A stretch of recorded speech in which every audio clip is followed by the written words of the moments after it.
Hi, I'm CCP Commander Wayne. I am the Community Manager for Dust 514. I'm here outside of our Shanghai office where the majority of our development team is located. I'm also here to introduce you to our lead vehicle designer, CCP Blam, who is going to take you on an insider's look at vehicles right now in a closed beta.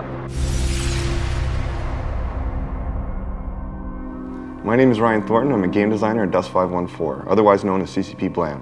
When I'm working on vehicles, I'm dealing with vehicle handling, vehicle fitting, and the gameplay that surrounds vehicles. So Dust 514 is a game of planetary warfare. Vehicles play a very vital role in the game. You can call a vehicle on demand onto the battlefield as the battle unfolds. These vehicles are yours. You've called them in with your money, your blood, your resources. And they're fitted out with your customizations and your weaponry. So there's actually three main classes of vehicles in Dust 514. You've got the LAVs, which are light attack vehicles. These are one of the first things you run into as a player. They're highly maneuverable. They get you from point A to point B fairly quickly with a relatively large amount of agility. The second class of vehicle is the HAV. It's a heavy attack vehicle. And they're much like tanks. They take a lot of damage and they also deal quite a large amount of damage as well. They're good at penetrating heavily guarded areas on the map, but they still kind of require support from infantry and other units as well on the battlefield. The last class of vehicle in Dust is the dropship. And dropships are a bit like modern day choppers.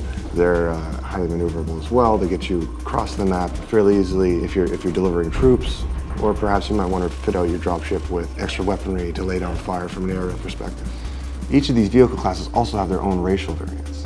If you look at the Galante, they specialize in more blaster technology, they're a bit more focused on armor protection, and they're a bit more mobile, a bit more agile.